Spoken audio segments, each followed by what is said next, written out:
Dag Vitzak, do you have a crop sensor camera, a full frame sensor camera, or maybe you have a micro four thirds sensor camera? This is the GH6, a hotly anticipated update in the GH series by Lumix, aka Panasonic. This camera expands on the already amazing built-in time-lapse features that we've seen in all the other Lumix cameras over the last few years, and that's what this video is about. It is about the 3 new time-lapse features built into the GH6. Quick disclaimer, I was given this camera for free by Lumix Australia for helping out my friend Rob Mullally with some time-lapse content over there. Now that I'm back in the UK though, I'm making this video purely for me and for you, and Lumix has had zero input on this video whatsoever. Let's go.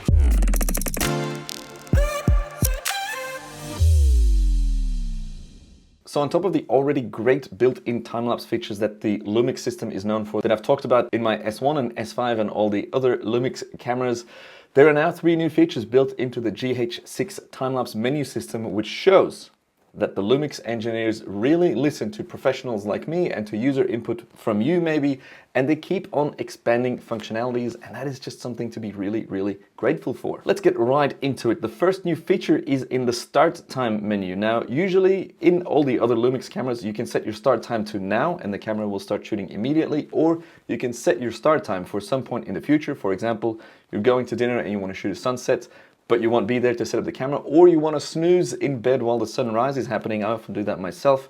Now there's a third method of starting your time-lapse, and it is after 2 seconds. If you're shooting long exposures and you start your time-lapse by clicking the shutter button, you will move the camera by clicking the shutter button, so your first photo will actually be slightly blurry because of the movement of you pushing the shutter button. So it starts after 2 seconds, so you can hands off, there's no vibrations around the camera anymore, and it just starts clean with a clean first photo. Very useful to have. Up next, and this is the biggest one out of these 3, is a built-in time-lapse assistant. It's a sort of time-lapse calculator which will help you figure out which parameters to dial in for your time-lapse shot. When you enter the image count and shooting interval menu, you can now hit the display button to get your settings assistant, and then you dial in your parameters to help you calculate the settings you want to put in. So for example, your production frame rate will be the frame rate of your final video file, of your final master file. For me, that's mostly 25 frames per second. Then you dial in video length, aka the length of that final master file, how long you want that video to be. And then you dial in your time-lapse shooting duration, and you will be giving the relevant image count as well as your shooting interval, and that is just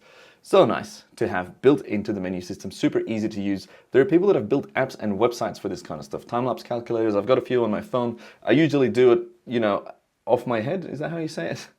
Uit mijn kop. In mijn kop, in Dutch, I'm mixing up my languages. The fact that it's built in, as I mentioned earlier, they really listen to user input, and I just wish that more camera brands would do this. So thank you, Lumix engineer or engineers, whoever you are. Great job. Now, you're still watching, which must mean that you like what I make, and then you probably will also like the free ebooks that I've made. I've got one about time-lapse and one about hyperlapse. They teach you all the basics of planning, shooting, and editing nice time-lapse and hyperlapse shots. You can find them for free to download below this video. Now, finally, the third new feature. If you go to the very bottom of the menu at the next page, you actually get an option called Create New Folder at Rec or at Recording, and this creates a new folder every time you start a new time-lapse. Now, you can do this manually on most camera systems. Every time you start a time-lapse, you create a new folder and then it will save it in there. But sometimes you forget, and then you're in Lightroom and you've got all your time-lapses in one folder. You need a plugin or do it manually, and it takes you seconds and minutes, and it adds up over time. To have all your folders pre-made with the time-lapses in each folder is just chef's kiss. This will save me literally minutes, counting up to hours in the long run. So that is the third final new time-lapse feature built into the GH6.